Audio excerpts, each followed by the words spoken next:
Welcome to Talks on God with my friend David. Hey, David. Right. Today, I would like to discuss your thoughts on uh, forgiveness opportunities. How there's kind of two worlds. I'll use my words, and then you can dig how you see out of it. We'll start there. Okay. So, two worlds, right? There is the world that I see through my own judgment, through my own separateness, through my own fear and scarcity and all that. And that world is it's kind of gloomy. The vibration seems lower. We can tell. And then there's this other world that is really the real world, and what we'll call it, where we're one with God and we're one with each other, and there's similarities everywhere. And love is the norm, I would say, at least freely given, freely received, completely connected. And it seems like the way to access the real world, as I want to call it, is through forgiving uh, the obstacles that I've put up. It's not like God has separated me from this real world that's so wonderful that I long for. The obstacles are from me. So it's like the real world, bottom shelf cookies are on the bottom shelf for all of us children of God. And I've layer upon layer upon layer upon layer, barrier upon barrier from this thing. And even though it's not far away, the experience of it seems far away because of all these layers. And my forgiving my own judgments are what brings me closer. What do you think about that idea? Well, so I think you can talk about all this stuff in human terms, or you can talk about it in what I call the scientific terms, right? And then ideally talk about them in both and see where they interplay. So really, as we've talked, and I said I've come to the conclusion it's all about frequency. It's all about frequency of consciousness. Um, so and frequency of consciousness and attention, like Nancy Dennison says, the way you shift anything in the afterlife is attention and intention. And I think that's because I searched for the right words for that for a long time. You and I have talked, but I think attention and intention. So let's just say your intention is to experience God more and more, right? So that's your intention. So then what matters on how that works is where you put your attention or the focus of your awareness, right? And as we talked about last week, it's almost like a library with different levels. At one level, everything on that library, all the information is of that level, whether it's first grader or whatever. And as you move up higher, so higher levels of information everywhere you go in that. So it's the same thing with the human experience. What I've talked about before is that I realize so far in my experience, my understanding, that the most effective way to be happy, or you could say experience God more and more, is to realize you want to shift the level of your attention rather than and it's really interesting. I after we talked, I was reading something. I don't even remember what it was, but I think maybe it was a quote from the Buddha or something that he said you really want to shift from doing to being. And once again, I think that's what we're talking about here. So you can get caught up in the doing, which to me is just operating from your normal level of consciousness, which then has all those patterns that you negative patterns, positive patterns, but you're dealing with patterns, and it's making that big effort. But I think what's far more effective is to shift into being, right? And the being, the higher level frequency that you can shift to into being, then it makes it all much easier. So you're experimenting with forgiveness. And what's forgiveness other than a concept of shifting your frequency, right? So you find you can live your normal life dealing with whatever frustrations or disappointments or desires or fears, and you can struggle with them. You're like, okay, I'm not going to be angry at this person. I'm not going to be angry. Then, and a lot of times you're just suppressing that anger, Yeah. right? So that's not I that's have not. I have a funny story about that, but go Go on. ahead. Well, it's hilarious because the we've heard stories about these higher frequency beings coming into our midst and saying things like to people after they've telling a sad story of look at all the horrible things that have happened to me, almost to get sympathy. And these Right, higher frequency beings would say, "How wonderful that you have right, the opportunity to forgive that and love them in the midst." right. And so I'm like, I'm going to give myself some opportunities to forgive. And so I, You don't have to ask for them. Trust me, they're coming. well, I rarely answer my phone at work Yeah, because it works so much better just through data and through emailing, and people get kind of emotional sometimes about getting what they want, and I have limit anyway. I'm gonna I decided that I'm gonna take all the calls I can so that I can be with people and see spirit instead of whatever, a pushy broker, right? Let's say. yeah. And it's so funny. I took a call, I made the decision, I take a call, and I find myself like dad voice on this broker, just like almost yelling at the guy. A minute later, and I'm like, wow, I really blew that one. Yeah, I've learned not to seek extra opportunity for catalyst. There's plenty coming. That's Plenty right. coming. Yeah. It's like people praying for patience. Please, God, give me patience. Well, people pray like that because they assume God is just going to drop a bomb load of patience on them, and all of a sudden they'll be a more patient person. No, usually God will drop a bomb load of things that are going to try your patience to let you practice it. So Yep.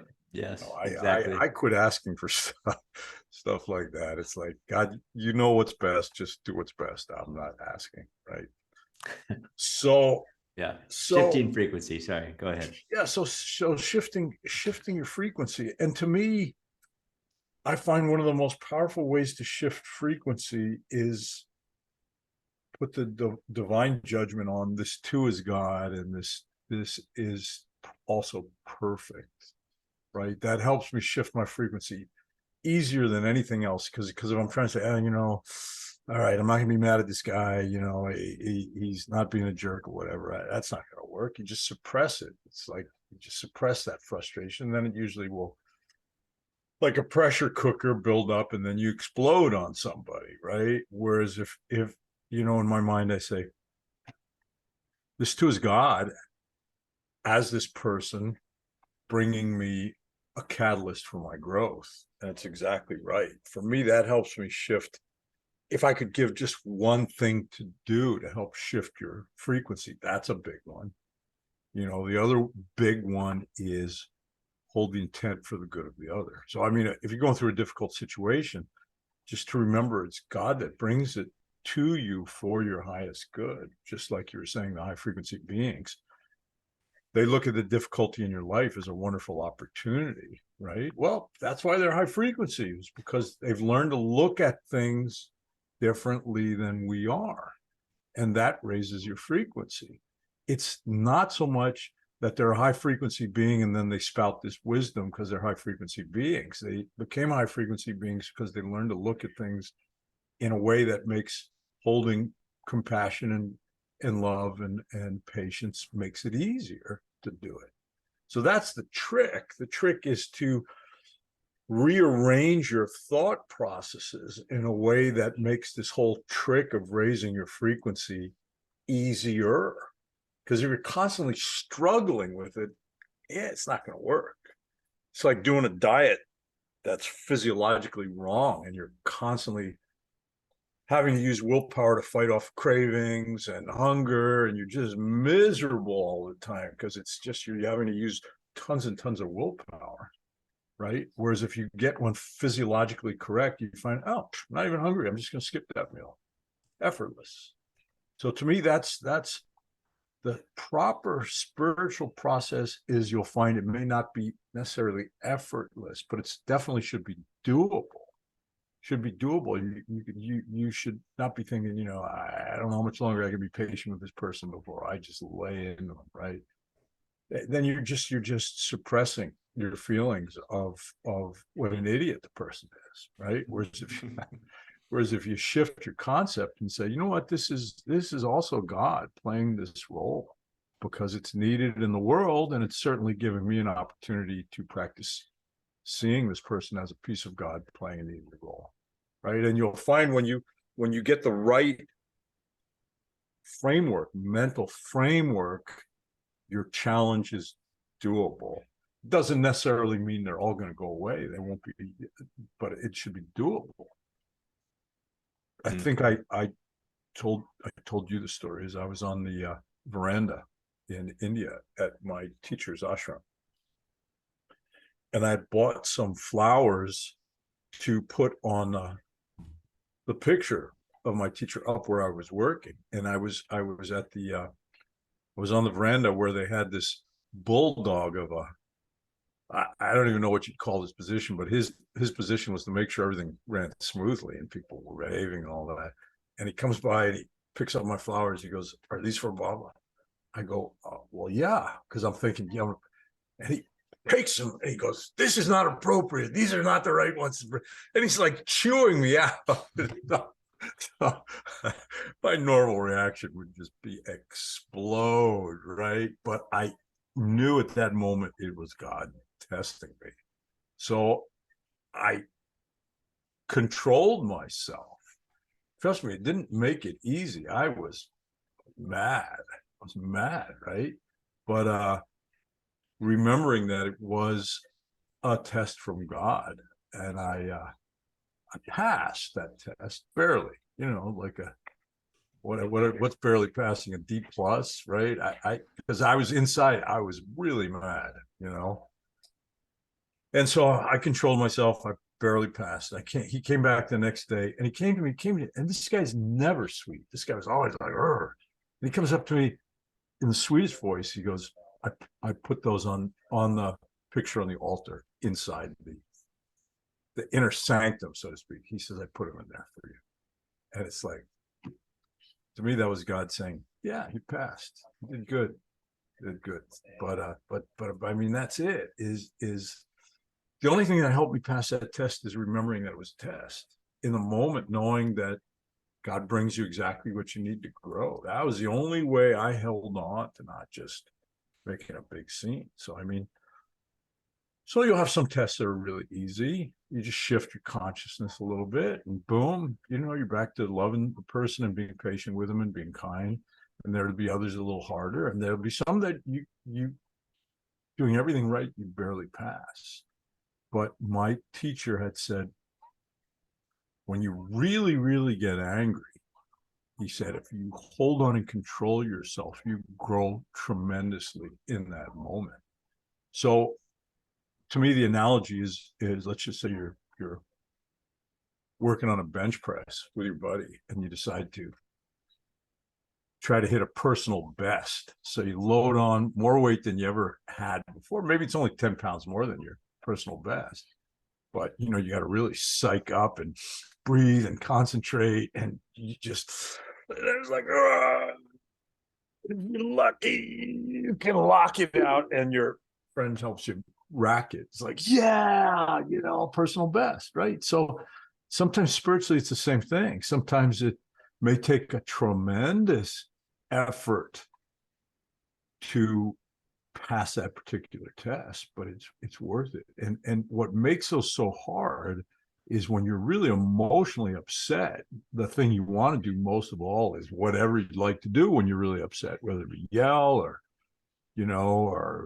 chew the person out or cry, whatever you do in that particular thing. But if you hold on, if you can remember God in that moment, it always makes it a little easier, because just physiologically, the concept of God is a frontal lobe concept of the brain. You know, if you could do like a PET scan and have somebody think about their concept of God, it would light up the frontal lobes, which are the more advanced aspects of the human brain.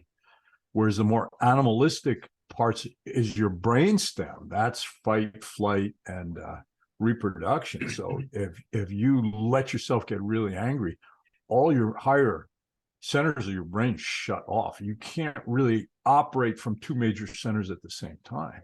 You're either operating from a more advanced human part of your brain or you're operating from the lower animal portions of the brain. So just remembering God in the time of difficulties gives you a unfair advantage to pass that test because you're activating that more advanced portion of the brain. Mm. Yeah, but that was the choice at that moment, man. That lower part of my brain wanted to activate big time, you know. But I remembered God, and that helped me pass that test. And then, like I said, to me, that was confirmation from God the next day when He came to me and told me that. That was like God saying, "Yes, you passed. Good job." Hmm. So when it comes to forgiveness, forgiveness is just a way of activating higher frequency, So forgiveness is the human terms we put on it, or compassion, right? Or understanding, or patience, whatever helps you shift into the highest frequency you can manage. And then from that highest frequency, you can just be. And then the answers come. The answers come when you, so rather than doing, you get into the more effective method of being, but don't just be like a rock, you know, on the dirt. Just try to be at a higher frequency. And you'll find as you begin to do that, that starts to become your pattern. And then holding higher and higher frequency becomes more constant and easier. And then as you hold a higher frequency, then it makes it easier then to go to the next higher frequency. It's like a staircase. You don't go from the lowest step to the highest step in one jump, unless you can jump like 100 feet or something, which most of us can't, right? You go from one step to the other. Maybe you can skip one step. So it's the same thing with consciousness. Consciousness is it's like a stairway, you know, stairway down or stairway up, right? I've seen people do stairway down where they just decide. I had a good friend of mine years ago, and he just came to me, and he was a bit of a hothead, but he was a hothead because he was pretty insecure. He got beaten a lot by his dad when he was a kid, so he had a tremendous amount of fear. So he responded to that by making his body very, very strong and learning to fight and be aggressive and all that. That was his response. So one day he comes to me and he says, you know, David, I'm tired of putting up with people's crap. I'm not going to put up with it anymore. And it's like, oh, yeah, don't go there. But it's like I couldn't talk him out of it. So what was happening is he was taking the staircase down in consciousness. And where it eventually led 6 months later, he was at the gym, and he thought some guy was staring at him. And I guess he thought he was looking him in the eye. He wasn't looking him in the eye. He was looking somewhere else. So my friend went over and headbutted him, knocked him. He headbutted him hard. And the guy flew and hit some of the equipment. And then my friend kind of panicked and ran. Well, of course, they called the police. The police picked him up on the street. He was trying to run and hide. So because he had a fairly clean record at that point, he didn't go to jail, but he spent probably 10 grand for attorney fees and going to court and all that. So it was a disaster. But I mean, I saw he was taking the staircase down in frequency. And, you know, every day with that attitude, his frequency was becoming more and more intolerant. And here the offense was imagined. It was imagined. You know, and so it's really funny. I was driving home just last night, and I'm getting ready to turn into my neighborhood, and there's a white truck ahead of me, and all of a sudden he slams on his brakes, and I thought, oh wow, some kid jumped out in front of him. There was nothing. So he starts going, and we're both turning into the same neighborhood, and so he starts putting on his brakes in front of me again. I'm going, what is going on with this guy? So I pull over. Oh, he pulls over. So I pass him, and he starts coming up behind me. So I'm thinking, what is going on with this guy? So I just pull over. I'm not pulling into my driveway with some nut behind me. So then he passes by me and shoots down the road. But I mean, here was a case, who knows what kind of frequency he had been developing. I don't know if he thought maybe I was riding too close and he got angry about it, or if he thought I was following him and he was maybe afraid because some people have been trying to, who knows? But I mean, he was obviously at some low level frequency. I hear I'm just driving home. I just want to go home, and I'm. But I mean, most people have experienced stuff like that, where somebody they've been dropping their frequency for some time. They're living in a form of hell where they're always angry or fearful or whatever. And here, this guy was, whatever he was imagining, that was going on with me. That was all in his mind. That was the same thing with my friend. I mean, it was all in his mind. The guy probably wasn't even looking at him. He was probably looking at somebody behind him. But he had lowered his frequency to the point where now he was just completely open to misinterpreting all kinds of information in a negative way. Wouldn't you say, you said that the offense was imagined, but wouldn't you say, if it's true that God is everywhere and there's really no separation in reality, not necessarily our experience, wouldn't you say that all offense is imagined on some level? Yeah. And that's why when you begin, this is why, to me, the first really transformational teaching from my teacher that really struck me and I understood it and started to practice it is the saying that everything is from God for your highest good, or everything is a blessing. Yeah. So, I mean, you just, as my teacher said, you create your own universe. The universe you're living is your own creation. And it's basically how you see what you're looking at. And how you see it is how you interpret it. And how you interpret is based on your patterns or your understanding. Right? So if you interpret everything that comes into your life as from God for your highest good, then whereas, for me, evil disappeared out of the world. Right? Because where's if everything is from God for my highest good, where's the evil? Well, and some of the things for me to make that make sense, which is not, I guess, not necessary if I just really trusted God, but let's say that I wanted it to make sense, is I think, well, this doesn't seem like it's for my highest good, and I don't get it, but maybe I just don't know in this life. Like I can make it that I can zoom out a little bit more and say, well, maybe it's just not even in this life. Do you think those kind of tactics of trusting God with this story of, well, it's not just life, I don't get it, but I'm going to trust God anyway, are necessary? Yeah, so that's what my teacher said. Real faith is not trusting God to do it the way you think it needs to be done, but to trust that the way God is doing it is exactly right. That's real faith. It's also surrender. That it's like, yeah, I don't understand this at all, but I trust you, God. I know what you're doing.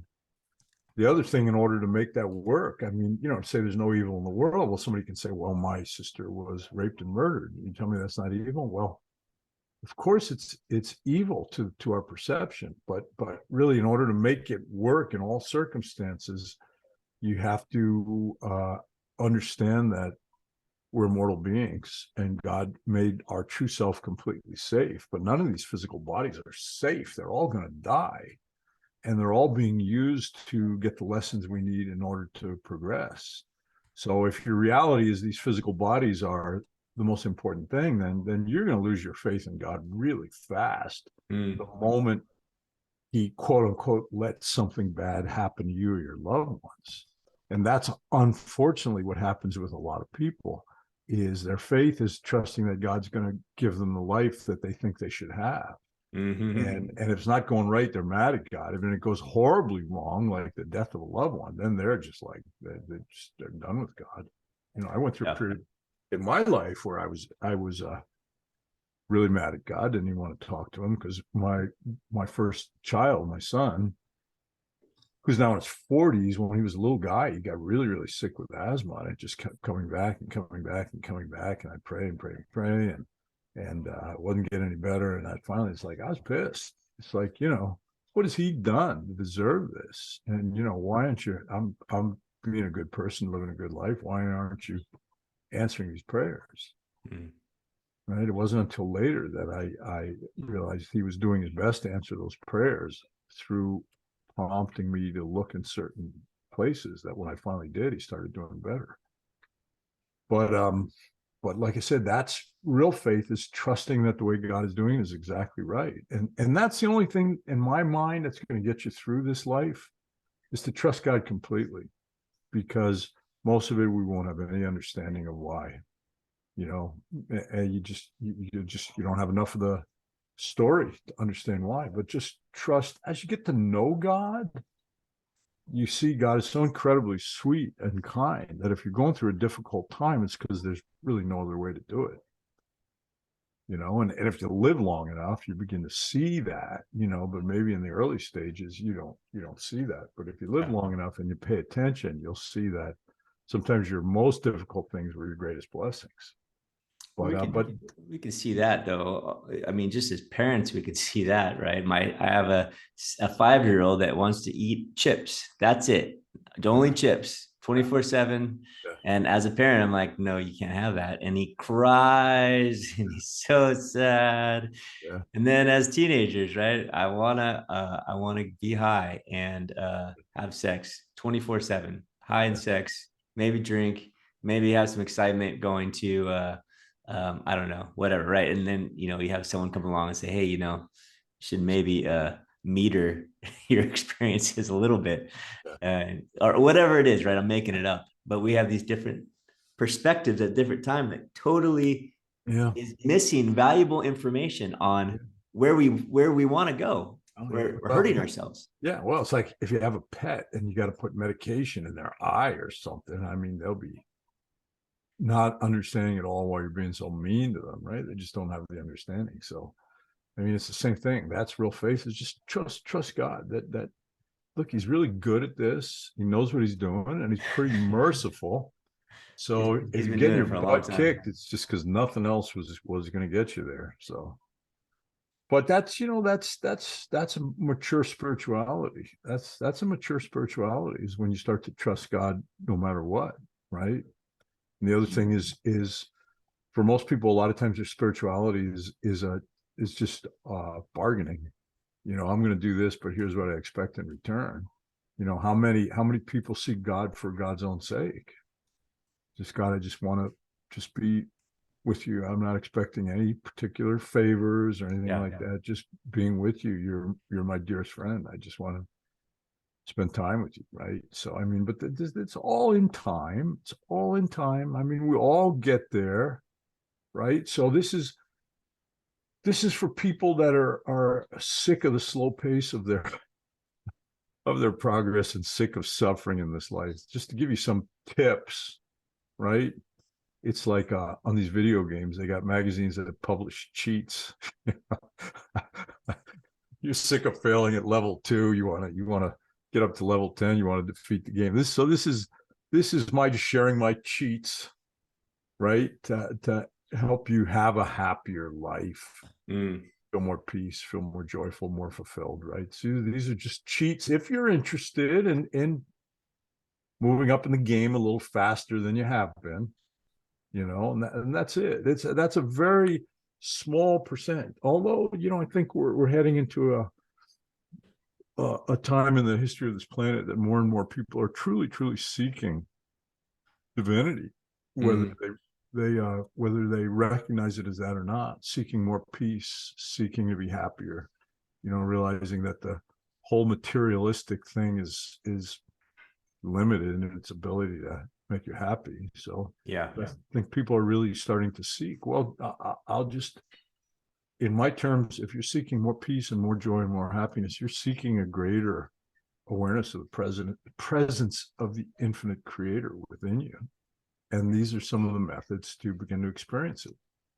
Like I said before in that other podcast, go back and watch it if you haven't. The yoga of Jesus, right? Forgiveness, love, compassion, treating others the way you wish to be treated.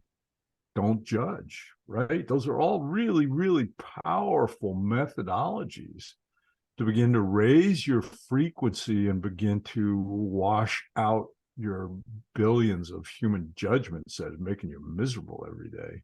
you know, and I recommend replacing it with the one judgment that this too is God and this too is perfect. Yeah. You know, even the what we see as bad and evil, this is still a piece of God playing a necessary role in this drama of life. So, you know, like I said, you don't even have to believe me. Just try it. Just try it and see what it does to your frequency. So as you feel a little more peaceful, a little happier, you're raising frequency. You're raising frequency. And if you like that, you want to hold it more and more, then you got to learn certain tricks. Like this too is God, right? So like that guy with the truck last night, it's like, okay, God, yeah, that was an interesting little play we went through there. You know, didn't know if the guy was going to step out of his car with a gun or what. It's like, okay, what's going on here? But you know what happens is you'll get those things in life. You'll still have difficulties in life, but what will happen is you'll get through them with a higher frequency, like the guy taking the flowers. I didn't do great, but at least I didn't go off and start screaming at him and, you know, grab back the flowers and push him, right? So I mean, in the ashram of peace. in the ashram, yeah, that would have got me thrown out. So, you know, you'll just manage to do better. And as you start to live your life in a way that you're a little happier and a little more peaceful, a little more fulfilled, you get a little greedy. It's like, yeah, I like that. How do I do even more of that?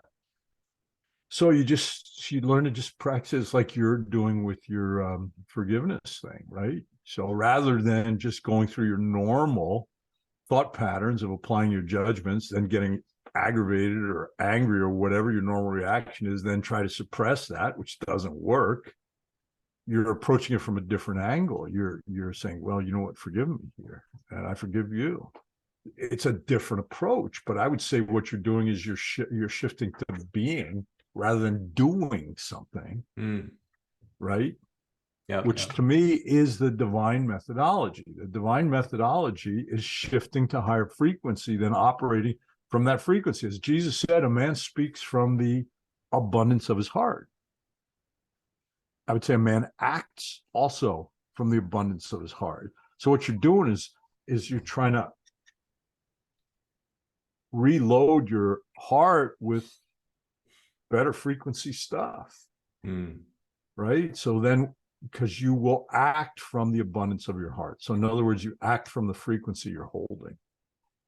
You speak from the frequency you're holding. You think from the frequency you're holding. So it's making an attempt to hold higher frequency. Then whatever you say, do, and speak is just going to be higher frequency, right? So let's just say you're really at a high frequency and you're feeling very peaceful, loving, and somebody cuts you off and flips you off and get really, really angry. You go home, you're all aggravated. Maybe your kids do something that's no big deal, but you're angry. What are you doing? Put that away. You know, you're speaking from the abundance of your heart. Whereas let's just say you're driving home and you're just thinking about God and the beauty of the world, and you just feel peace and joy. And you come home, the kid does the same thing. It's like, come on, man, you know better than that. Go pick that up. Right? It's different, completely different. Oh yeah. Right. So that's it. It's you're shifting the abundance of your heart. Right. You operate from your frequency, whatever frequency you're at. Like I said, you know, if you're really aggravated when you're dealing with other people, you're dealing from that aggravated frequency. The other hand, if you're feeling really peaceful and joyful and happy and grateful, then, you know, you operate from that peaceful, happy, joyful, and you're more compassionate, understanding, patient with people. So that's all I'm saying with all this is you're learning, rather than suppressing your reaction and holding back your anger, right? Say something that you don't really mean. You want to say you're a stupid moron. You say, yes, sir, no, that's fine. We'll work with it, right? So it's just suppression, as opposed to saying, you know, this is God coming to me in the form of this cranky old person, you know, who's struggling, but, you know, he's struggling and he's worried about his money. Okay, you know what? Let me be a little more patient with him, right?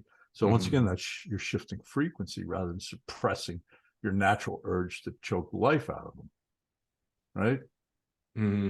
Yeah, that's all I'm saying with this. Practice being, shift frequency, and then It's like so I guess some of the method actors of actors is they like to shift into the character, the feeling of the character. Then they don't have to make facial gestures. They're really angry. Their face will reflect it. On the other hand, when you got a lower level actor, they go, well, how does somebody's face look when they're angry? And then they end up being a crappy actor because it never looks right. Right. As opposed to shifting where they feel really angry or really sad. Then it comes across authentic and it moves people. Mm. So they're practicing shifting frequency, but not for spiritual purposes, just for because that's what a real good actor does. Mm. That's good stuff, man. We're 1 minute away from Nice. Did I actually answer what you asked? I don't even remember if I answered that. No, you didn't, but it was wonderful.